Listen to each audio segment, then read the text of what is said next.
하나님의 사랑을 확증할 수 있는 좋은 기회라는 거죠. 사랑의 깊이를 평가할 수 있는 네 가지 방법이 있습니다. 첫째로, 얼마나 큰 대가가 치루어졌는가. 두 번째, 얼마나 받을 가치가 없는 사람에게 주어졌는가. 세 번째, 실제적인 효과가 무엇인가. 네 번째, 얼마나 자발적으로 주어졌는가. 이제 얼마나 큰 대가가 주어졌습니까? 하나님의 아들 예수 그리스도께서 그 생명을 대가로 치르셨습니다. 얼마나 받을 가치가 없는 사람입니까? 원수된 죄인들입니다. 그냥 죄인이 아니라 적극적으로 하나님을 대적하던 원수된 죄인들. 얼마나 실제적인 효과가 있습니까? 구원과 말할 수 없는 기쁨과 충만한 삶을 우리에게 허락하셨습니다. 얼마나 자발적으로 행동했습니까? 요한복음 10장 17절에 예수님께서 이렇게 말씀하셨습니다. 내가 내 목숨을 버리는 것은 그것을 내가 다시 얻기 위함이니 이로 말미암아 아버지께서 나를 사랑하시느니라. 이를 내게서 빼앗는 자가 있는 것이 아니라 내가 스스로 버리노라. 나는 버릴 권세도 있고 다시 얻을 권세도 있으니 이 계명은 내 아버지에게서 받았노라. 스스로 자발적으로 예수님께서 자신의 생명을 내어주신 겁니다. 이 사랑을 이제 로마서 5장 6절에서 11절에서는 이 사랑이 얼마나 큰가를 설명하면서 세 가지 우리의 상태를 강조합니다. 첫째로, 우리가 아직 연약할 때라는 이 표현입니다. 그리스도께서 경건하지 않은 자를 위하여 죽으셨다. 두 번째, 8절에 우리가 아직 죄인 되었을 때 그리스도께서 우리를 위하여 죽으심으로 하나님께서 우리에게 대한 자기의 사랑을 확증하셨다. 세 번째 표현 10절에 우리가 원수 되었을 때 그의 아들의 죽으심으로 말미암아 하나님과 화목하게 되었다. 자, 첫 번째, 우리가 아직 연약할 때. 두 번째, 우리가 아직 죄인 되었을 때. 세 번째, 우리가 원수 되었을 때. 이 세 표현을 중심으로 이 세 말씀들을 함께 살펴보시면 대조하며 같은 맥락의 말씀을 반복하며 다른 표현을 쓰고 있다는 것을 알 수 있습니다. 우리가 아직 연약할 때라는 말은 어떤 말입니까? 우리가 자신을 구원할 방법이나 능력이 전혀 없을 때, 그것이 바로 경건치 않은 자라는 거죠. 그리스도께서 죽으셨다. 그리스도께서 우리를 위하여 죽으셨다. 우리 자신을 구원할 방도가 없는 상태, 그것이 우리가 연약할 때라는 거죠. 두 번째 표현, 우리가 아직 죄인 되었을 때는 것은 우리가 의의 길을 떠나 하나님의 기준에 미치지 못하고 하나님의 진노를 받아 마땅할 때 그리스도의 피로 우리를 그 진노하시면서 건져내셨다. 세 번째 표현, 우리가 원수 되었을 때, 이것은 하나님에 대해 뿌리 깊은 적대감을 가지고 하나님의 영광을 우상 숭배로 바꾸고 살아갈 때 아들의 죽으심으로 하나님과 화목하게 하셨다. 어떤 분은 이렇게 말할 수도 있습니다. 저는 연약한 거는 인정하지만 원수된 적은 없습니다. 제가 하나님을 욕한 적도 없고 또 하나님께 대해 부정적으로 말한 적도 없습니다. 단지 믿지 않을 뿐인데 내가 언제 원수가 됐습니까? 라고 말할 분도 있을지 모릅니다. 그러나 여기서 원수되었다는 이 뿌리 깊은 적대감은 꼭 내가 적극적으로 표현하지 않았을지라도, 예를 들어 사랑하는 가족들 가운데 사랑하는 부모님, 사랑하는 형제들에 대해서 침묵으로 일관한다면 그거는 보이지 않는 적대감을 표시한 거죠. 한 번도 부모님에 대해 욕한 적도 없고 대든 적도 없다 그래서 적대감이 없다고 말할 수 없죠.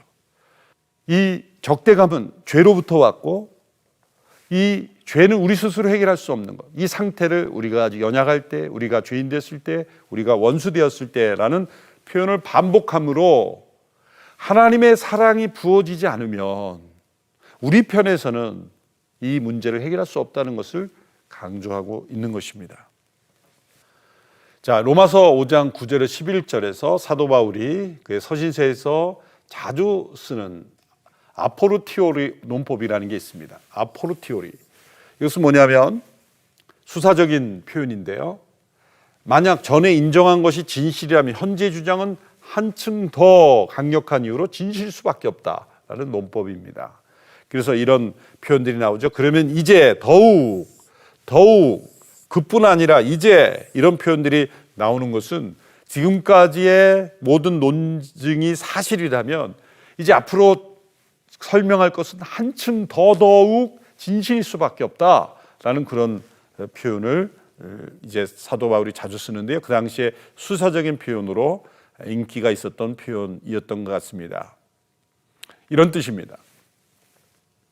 만약 우리가 하나님에게서 소외된 상태에 있을지라도, 우리가 아주 연약할 때, 우리가 죄인 되었을 때, 우리가 원수 되었을 때 하나님께서 그 아들을 죽이심으로, 십자가에 내어주심으로 우리를 사랑하셨다면, 우리를 화목하게 하시고 은혜의 자리에 앉게 하셨다면, 이제 하물며 이제 믿음으로 의롭게 된, 그리고 그 은혜 안에 서 있게 된 지금의 상황은 더욱더 우리의 구원이 확증해지는 게 아닌가라는 표현이죠.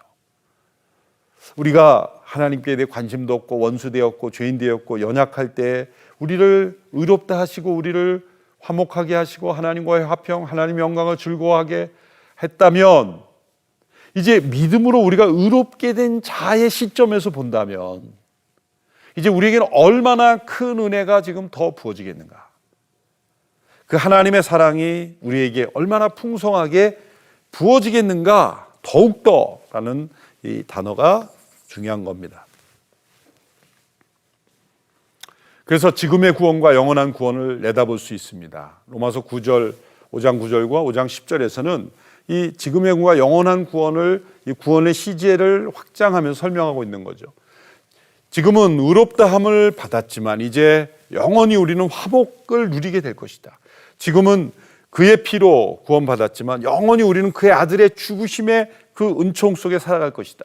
지금은 진노하심으로부터 받은 거지만 이제는 그분의 살으심, 그분의 다시 사심 속에 우리에게도 영원한 생명 속에 우리는 살게 될 것이다 라는 한층 더 축복된 구원의 삶을 하나님의 사랑을 통해 누릴 수 있다는 걸 강조하고 있습니다. 우리가 잘 아는 요한복음 3장 16절의 말씀을 이러한 각도에서 대조해 보면 그리스도께서 얼마나 가장 큰 선물인가를 설명하고 있습니다.